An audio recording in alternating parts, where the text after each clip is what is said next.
One of the reasons I think it's most exciting to study architecture today is because there's no other discipline that synthesizes so many other social practices, the confluence of technology, the arts, the sciences, humanities, all kind of converge in architecture.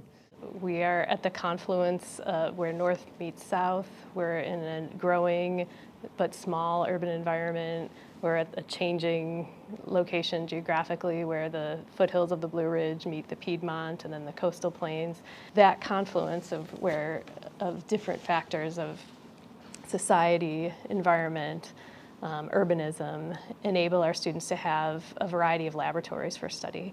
When speaking with prospective students for architecture, one thing that's hard to convey is the excitement, the energy, and the kind of collaborative nature that the design studio offers.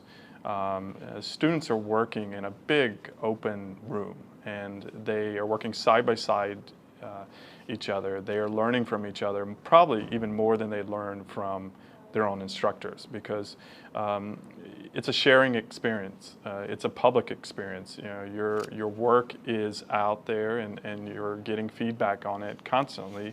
We want students here to learn not only the tools to understand space and design and the impact on the world around them, but also why it matters. Our students are also going to understand how their designs relate to cultural histories, how community engagement and policy might impact their ideas, how ecologies and environmental uncertainty is important to think about their choices in design. So this design at UVA benefits greatly from interaction with multiple disciplines here at the school and broader research environments across the university. One of the most important topics of research at the school across our disciplines today is environmental justice. And what that means is that we can't separate the impact of climate change and the impact of social inequities from each other.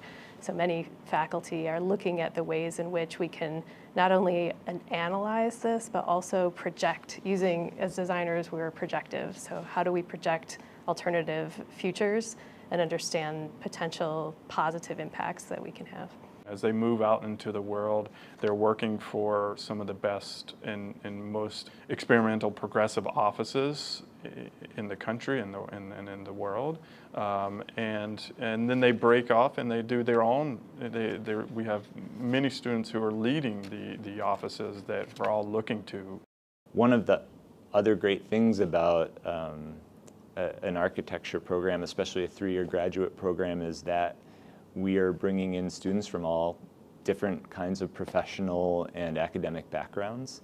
And that's, not having a design training is not necessarily a barrier to entry. And in fact, those other kinds of experiences and backgrounds can produce incredibly interesting and unique ideas as you kind of mature as a designer.